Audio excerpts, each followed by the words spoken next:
Hello বাপ, বলছি চাচি, চাচা বাইসে থাকার কালীন ভোট সব আমাকেই দিত। চাচা মরে যাওয়ার পরে থেকে আমি আর এইদিকে আসিনি, তো আজকে আসলাম। আপনার ওই ভোটটা আমাকে একটু দিয়ে। মারু, জি মিয়া ভাই। এই বাড়ির চাষিকে কি কম্বল দিয়েছি? আরে সি সি সি, মনে নাই মিয়া ভাই। তো মনে নাই কম্বল কি আছে একটা? আছে মিয়া ভাই একটা। তো এখনই চাষিকে দিতে হবে।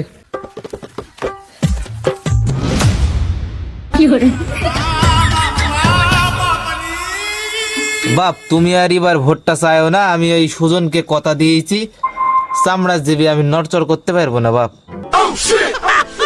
কি বলো চাচি, সুজনের সম্পর্কে তুমি কিছু জানো?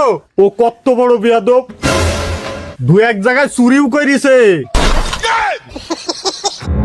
খালি কি এই নাকি, পাশের ওই গ্রামে দুই ছেলের মার সাথে কট খাইছে। পাশে ওই চাপা ভাঙা যে ছেলেটা থাকে না, সুজনের ফ্যান চাটে। ওই সব চোরটা বাদ দিয়ে এবারকার ভোটটা আমাকেই দেবেন।